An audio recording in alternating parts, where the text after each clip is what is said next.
Ladies and gentlemen, we want to welcome to the Sweet Life Travel Podcast, Simone Walker-Barrett. She is someone who caught my eye.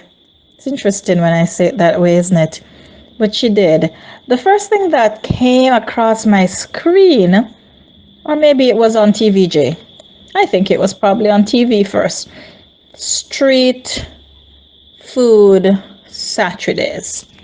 I hope I have it right. I think I have it right. Of course, if I don't, I know she's going to correct me and fix it up. But anyway, it wasn't so much the name of the event, it was the look of the foods. It looked tantalizingly, wonderfully, delectably great. And I was like, wow, that looks like street food of the finest quality. And I had to have some. But as life would have it, I missed that first showcase of the Street Food Saturday. And somehow my life took me all over the place and things happened. You know how life happens. And so I did not get to go to this location. I think I had written down the address. Now I'm talking about, I don't know, 2 years ago. I hope it's not that long, but some time ago. And then, like magic, sometime last year, it came up in my Facebook feed, and I was like, can't afford to miss this. And so I'm there setting my plans together, and like a snowstorm, but worse, COVID happened. And I'm like, oh my God. But anyway, you don't need to hear all my dramatics because you know I'm very dramatic. But the point I'm making, ladies and gentlemen, is that she has been tantalizing palates. Now, true to form, my lips have not encountered her food, but I tell you, my eyes have filled themselves and my imagination has taken me on a culinary journey that my stomach is waiting to fulfill. And so, to make it even more painful, more distressing, more alluring, I have joining us today the author, the creator, the curator of this wonderful event. And we're going to be talking so much more because you know we're all about travel. Travel, food, travel. They go hand in hand. Simone, hi. Welcome to the Sweet Life Travel Podcast. Hi, Sharon. Thank you so much for having me. Absolutely, Simone. The pleasure is all mine. And, I want us to start at the beginning, if you don't mind. Your passion for cooking, your passion for foods. How did this all come about? My passion for food started from I was a child.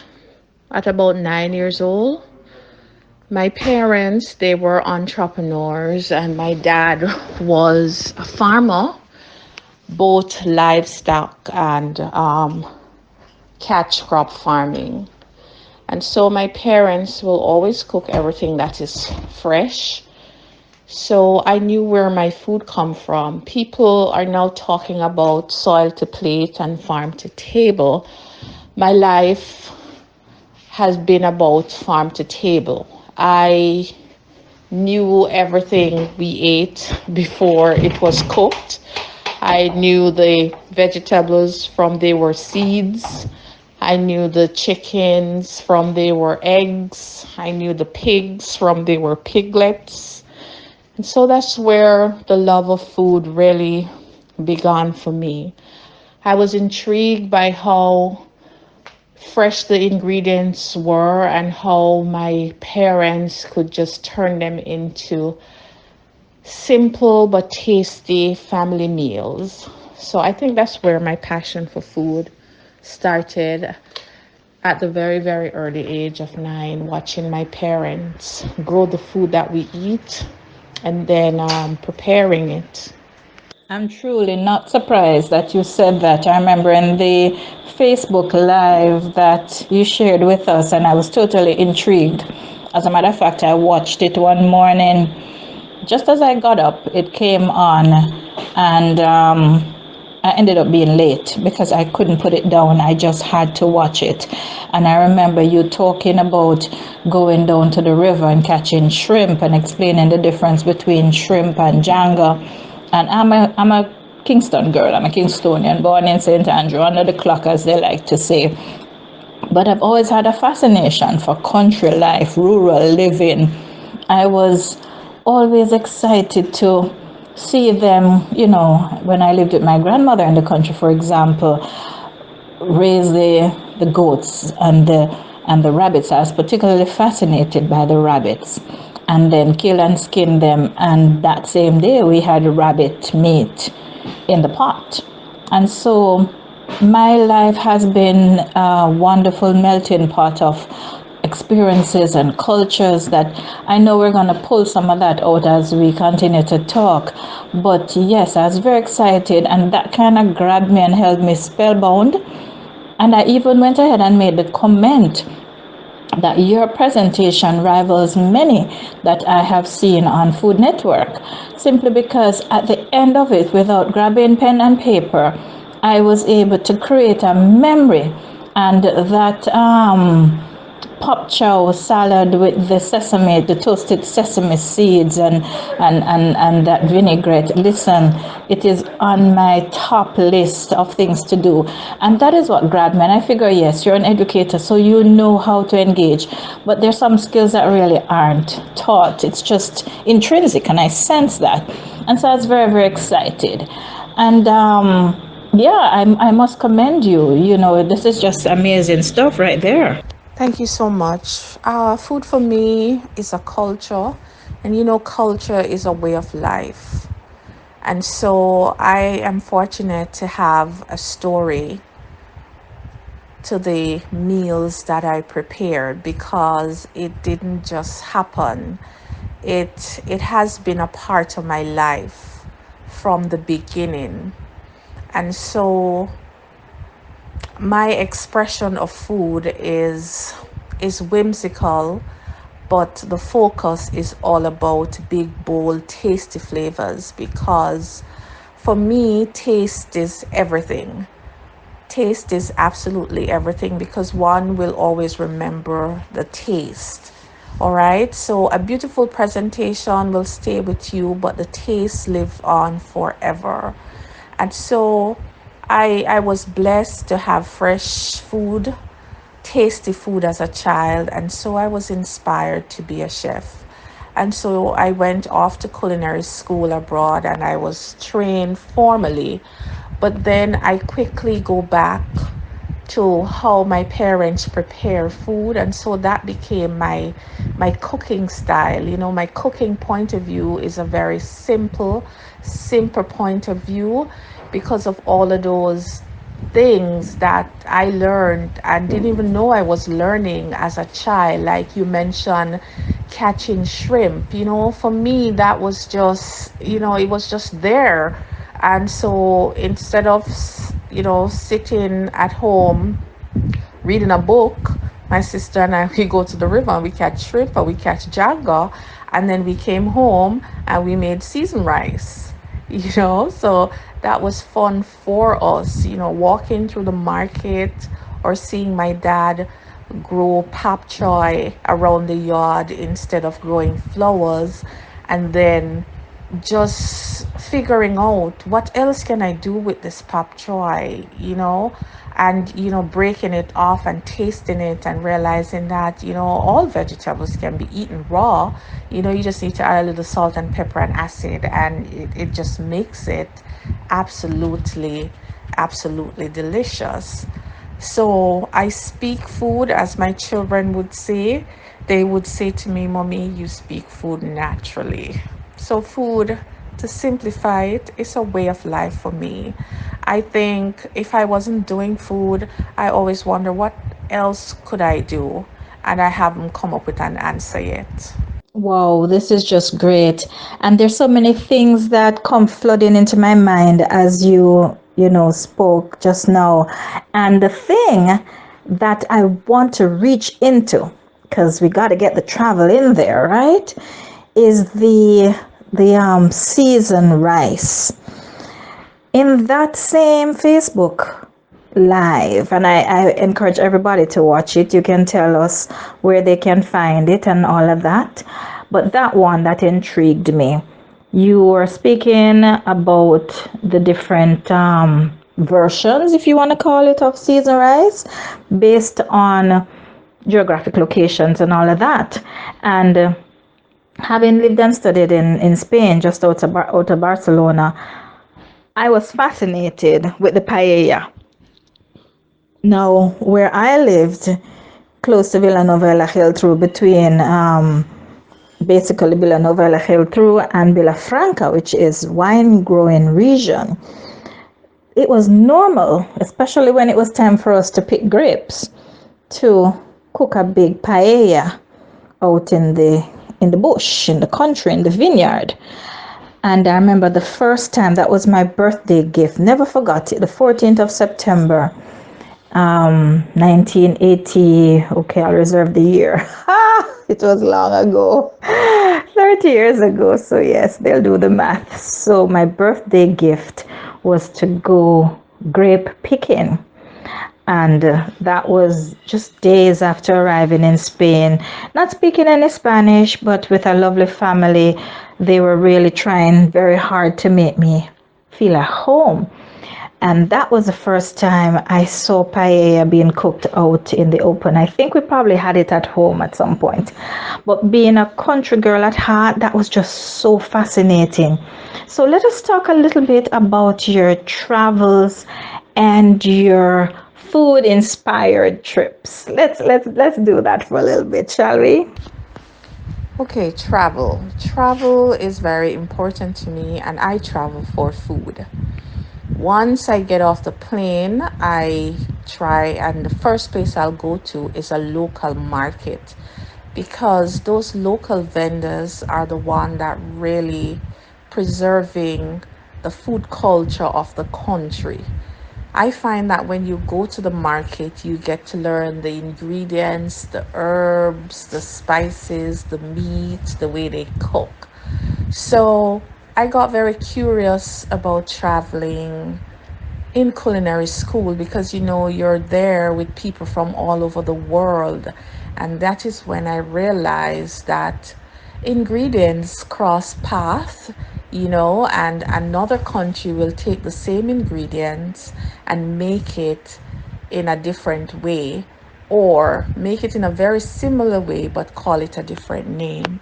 So I was blessed to travel, to the Caribbean and also countries in Europe, and of course all the states in America. It's amazing how much things you can see in America, how many culture, and also in Asia. But I think my absolute favorite place that I went to was Dubai. Dubai was very different. I've never heard of it until about 2 months before I went there. And then the food there was absolutely amazing when you get to go to the souk and you realize that the culture is different, where the men are the ones that do most of the cooking, and the culture in the Middle East is that of, that's when my love affair started with bulgur, because I got a chance to have many bulgur dishes and breads and seafood and olive oils and so on. But let me go back to the rice. Rice is a seed of a grass, and many culture, especially when I went to Asia, and to see the many dishes that they make with rice, and then to quickly realize that in Jamaica 90% and sometimes 100% of the rice that we ate was imported. And that struck a chord with me, and to see how we made our beloved rice and peas, and in my household our beloved seasoned rice, that differs from household to household. But then I go over to, my African friends, and they make a jalap rice, which is just like a seasoned rice, but with mutton or chicken or seafood. I go to Trinidad and they make the pilau with chicken again, seafood, whatever. Then I go over into Spain and the great paella. I think the paella, there was a misconception. I first learned about that in culinary school, where somebody from Spain said to me, all paellas don't have seafood. It depends on what region you are, making it in. And so the love affair with rice dishes. Rice is such a giver. When I went to India, I had the biryani, which is another rice dish, and that was the first time I really, really enjoyed the flavors of the rice called basmati. That biryani, the taste, I still feel the taste in my mouth up to today. And so those travels are where I pull my inspiration from, because cooking for me is, it's a way of how I express myself. So when I was introduced to basmati by way of biryani in India, I came right back to Jamaica and start making seasoned rice using basmati rice, but with the ingredients that were available to me here in Jamaica. When I experienced paella and came right back to Jamaica, and I realized that, oh God, I I didn't have enough saffron, and then it dawned on me that I could have used a spice called turmeric that we have in abundance in Jamaica. When I went to Trinidad and I got the pilau, and came right back, and I realized, oh God, I could put lots and lots of chicken, the same stewed chicken that we make here in Jamaica. I could put it into the rice, and I could still add some peas to it. And so this is almost like a one pot rice and peas, but it is called pilau in Trinidad. And that's how the inspirations come. They come from the people that I meet, they come from the food that I see, especially in the market. They come from the street vendors, and that is how also my business name was born, because my favorite place to eat anywhere I travel is on the street, because the food on the street, it is pure, it is unpretentious, it is tasty, it is always satisfying for me. I am intrigued by the persons that come out on the street in the nighttime or in the daytime just to share their recipe, and it is usually affordable. And so I take from that, and I decided that I would call my business Street Food Saturdays, that I would make in Jamaica. But these dishes are inspired by my travel, my interaction with people of different culture. And so if anybody out there who want to see, my style of cooking and how I cook, I recently started a YouTube channel. It's called Next in Food on YouTube. And then I'm also on Instagram at Street Food Saturdays. That is where we share videos and photos of what we do at Street Food Saturdays. And by the way, we only cook on wood fire at Street Food Saturdays.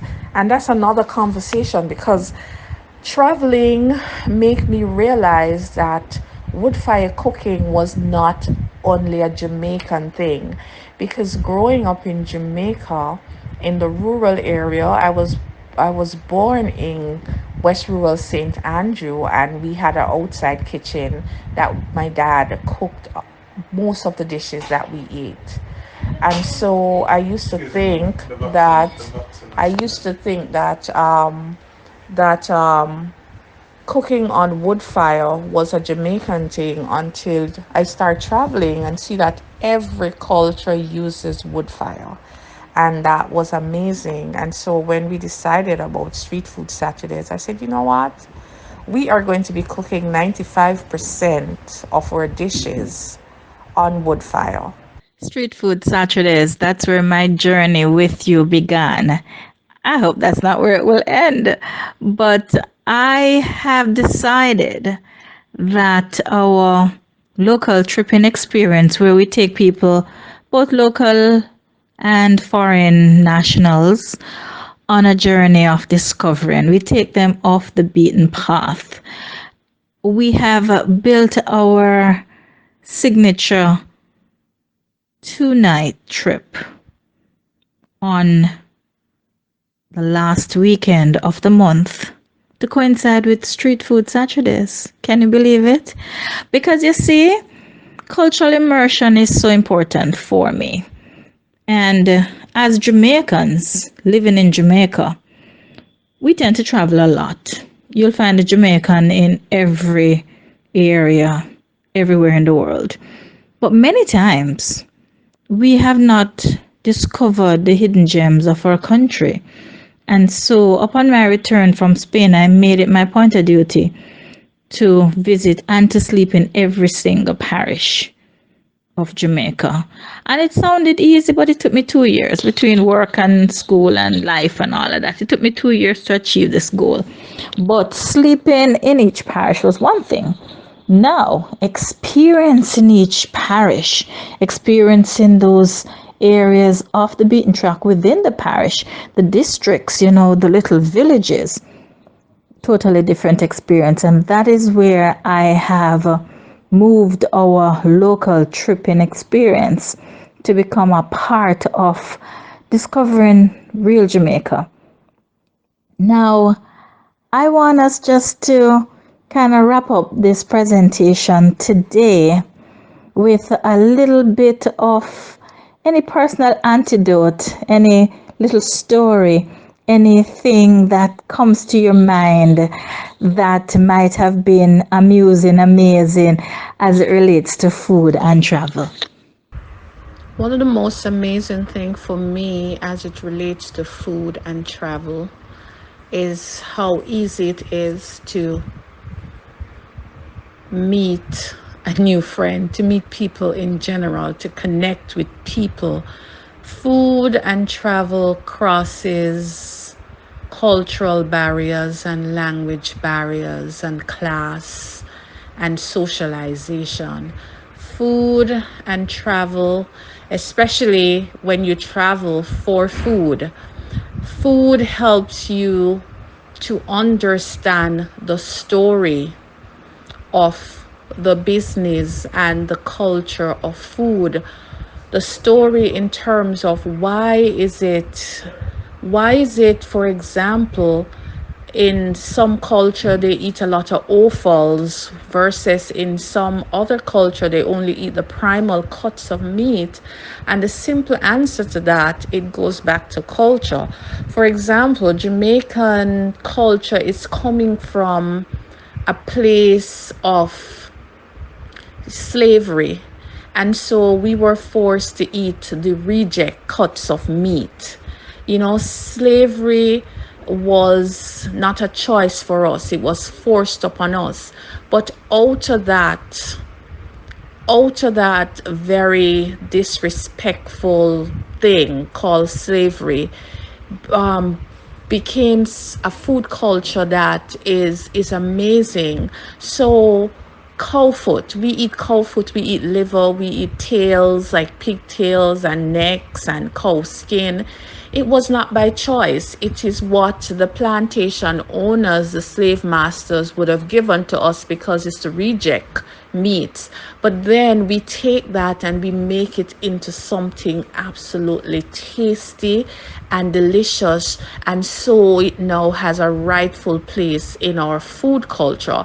So that is why I say that culture is a way of life and food is a big part of culture. And that is where the story comes from, why we eat the way we eat. Food is out of necessity. You have to be creative with whatever ingredients, whatever fuel, like wood.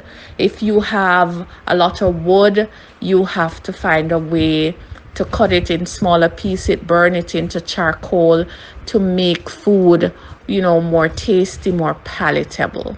So I I will always travel for food. And that is my fastest way of meeting people. That is my way of understanding the culture of food. That is my inspiration that keeps me going as an educator, because separate and apart from doing street food Saturdays, in my regular life, I am in the business of culinary tourism, where I teach on the culinary modules at the University of Technology in the School of Hospitality and Tourism. So for those who want to know more about Simone Walker-Barrett and what I do, you can follow me on IG at Next in Food. You could go on my YouTube channel and subscribe to Next in Food.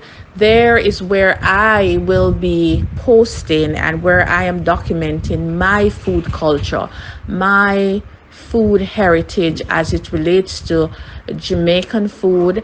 And Jamaican food, I know, means a lot of different things to a lot of different people. But when I started out, I said food tells a story. And even though the stories are different, they're similar. And that is another thing I love about food. You deliver the food, you cook the food based on how it is introduced to you, or based on how it was introduced to you. And Next in Food on YouTube is where I present my way of making my Jamaican comfort food. Simone, I could listen to you all day. And just as you went into the African history, the way we eat, why we eat, or what we eat, why we eat it, oh my goodness, you have no idea what a history buff I am. And so that has just opened me into a whole new sphere of thoughts. And, there's just so much that we can unpack in this particular discussion. There's just so much that we can learn. And I must be honest, even though I have spent the better part of 30 years in tourism, directly being hands-on in the industry, pretty much working my way through almost every aspect of the industry, including the kitchen. So as a training manager back in the day, I had to physically work in the kitchen. And even though I did not have any cooking experience in a formal way, I was set beside the executive chef at the time of Oceana Hotel, and he made sure that the moment I got into his kitchen, he found use for my hands. And so I was swept into a world that I never imagined could have been so vibrant. And over the years, in the last maybe 10, 12 years, with the evolution of, culinary tourism and food travels and gastronomy and all these food festivals, I have really discovered that foodies are a vital part of our tourism sector. And there are people who travel for food. Seriously, big time. And so I'm very happy to know that you're fueling the thoughts of the upcoming generations as we build a foodie culture. And the truth about it, I have looked on a lot of our suppliers that we offer, and there'll be a wine and cheese sailing on various rivers in Europe. They'll be going through Bordeaux.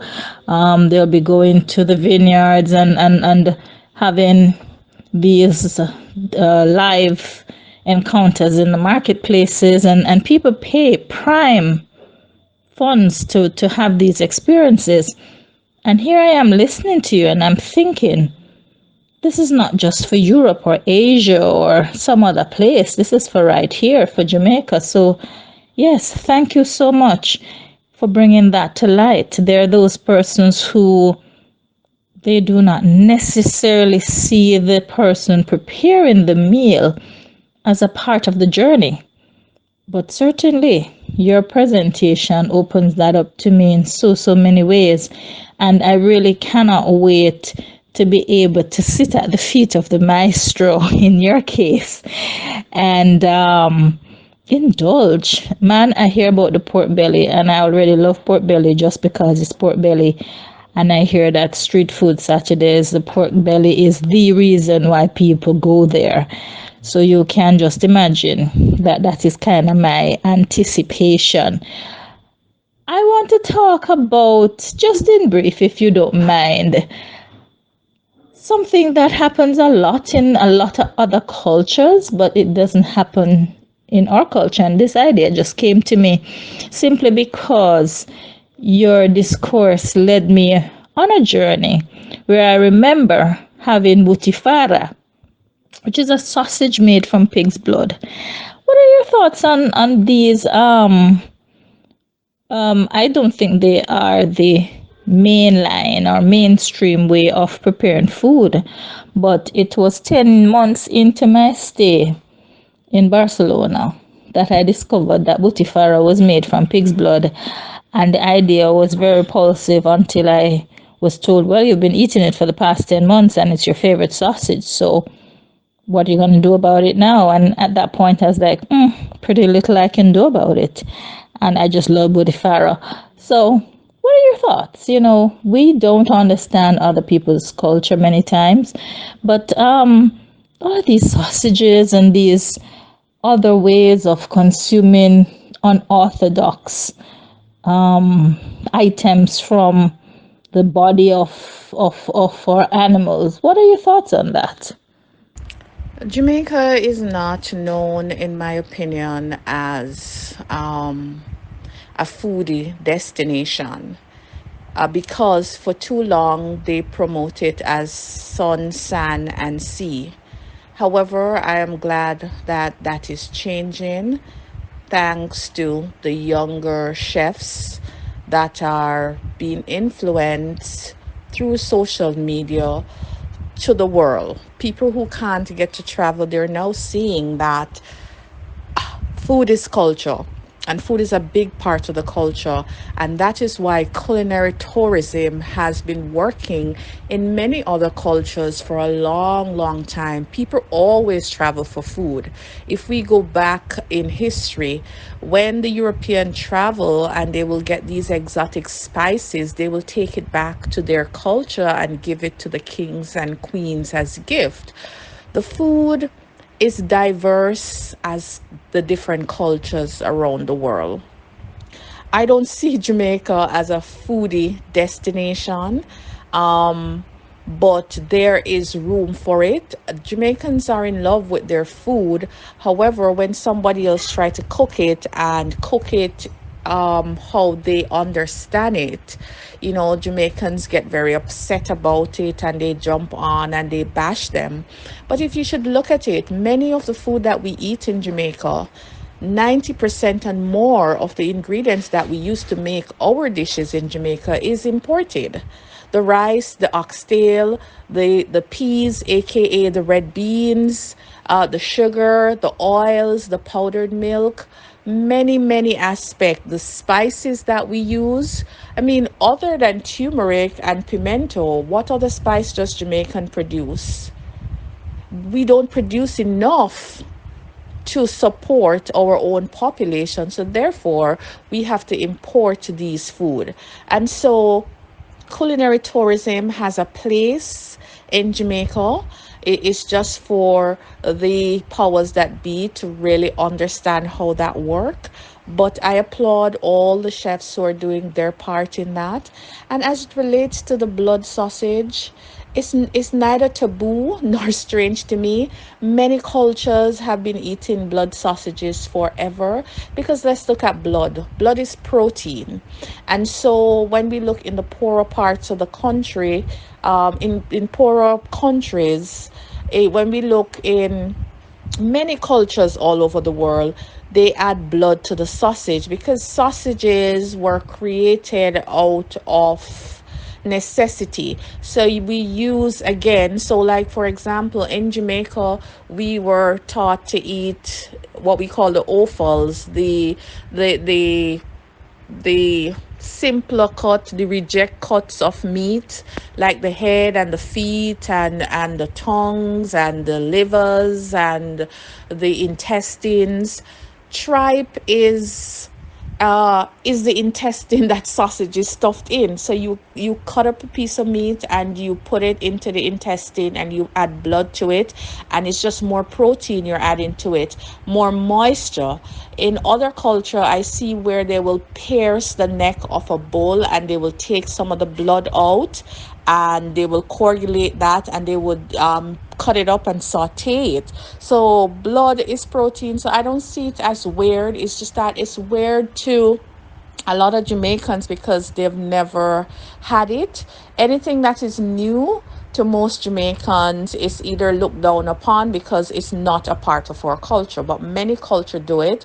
However, my dad was not only a farmer, he was a butcher, and then putting blood in sausages is the norm because you add the blood, it gives it color, it gives it a flavor, it gives the meat that you're stuffing into the sausage casing more moisture. So it's not weird. And then if somebody doesn't tell you that the blood is in the meat or in the sausage, you really don't know because we meat is made up of connective tissues and muscles and blood. So all the blood from an animal is never really drained out after it is slaughtered and hung. So that's just my perspective on it. It's we have been eating blood in meat. Once you're a carnivore, you have to eat blood. So putting it in the sausage is just a norm. It has a purpose.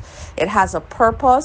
The purpose stems from traditions, and most traditions are handed down without an explanation. So I saw my father do it, for example, and I continued that, and then you get asked, so why did you add the blood to the sausage?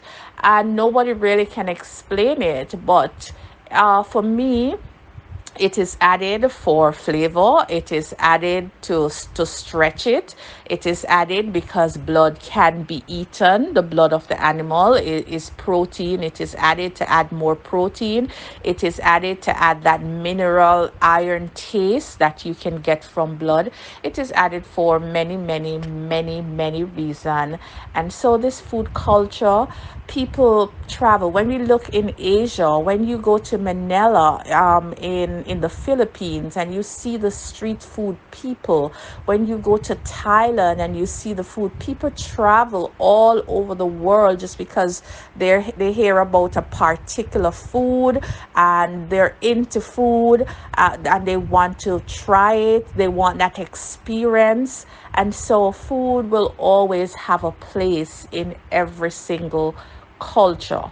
And food is the business of food is booming. It is one of the industry that will continue to grow, and many people who did not travel for food before is now consciously traveling for food, because even though some persons didn't set out to travel for food, when you get to your destination, you're hungry. However, based on the individual, they would want to eat the same food that they ate in their country. And that is why in the 80s, 70s, 90s in Jamaica, it is changing now, but we still have a far way to go. In the hotels, they only try to cook a mashup of the food of the country where the visitors came from. So, what were the foods that they were cooking for the visitors in the hotels? They cook French food, they try to cook American food, Italian food, German food, Indian food. Wherever the bulk of the tourists came from is those same type of food. And if we should be honest and taste those food, were the Jamaican chefs doing them justice? They were just doing their interpretation of what the fettuccine alfredo should be. Many of the chefs who were making fettuccine alfredo for the guests, they've never been to Italy. They don't know how it was first made, what are the main ingredients, because food changes as it passed down from one book to the next or one person to the next. And so they didn't see Jamaican food as important as being a mainstay up front and center in the hotels. And so even as early as in the 2000s, you go to the hotels, there was no Jamaican food to be found anywhere. Right? You're getting omelets, you're getting pancakes, you're getting hash browns, you're getting all of these non-traditional Jamaican, non-traditional food, but not the traditional Jamaican food like the rundown, the ackee and saltfish, the fritter, the porridge. How many times have you stayed in a hotel in Jamaica and got porridge as part of the breakfast selection? Not many times. However, that is changing, and so now that we're introducing people to the Jamaican food, maybe more people will travel for food.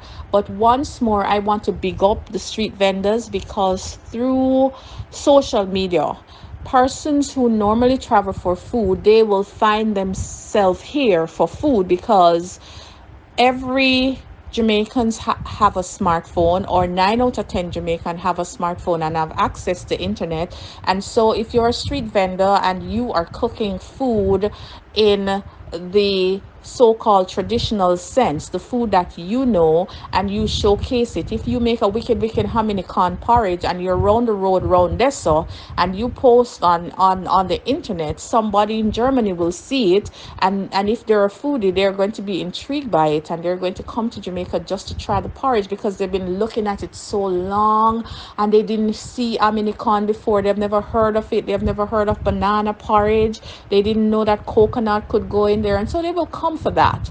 Another somebody might be cooking something as simple as cow foot soup. I have a lot of people coming to Street Food Saturdays to try the cow foot soup. We make a cow foot soup. Is it traditional? No, but cow foot is a part of our food culture. So my mother would make it with beans, and she would stew it down, in brown sugar and spices. But then I will now take it and turn it into a soup, and it is just as delicious. And so I refer to it as the new Jamaican cuisine, because that is also important. The cuisine has to evolve. How you present the food is based on your interpretation of it. It is based on what influences you. It is based on how you see it. So, that this conversation could go on and on. Thank you so much.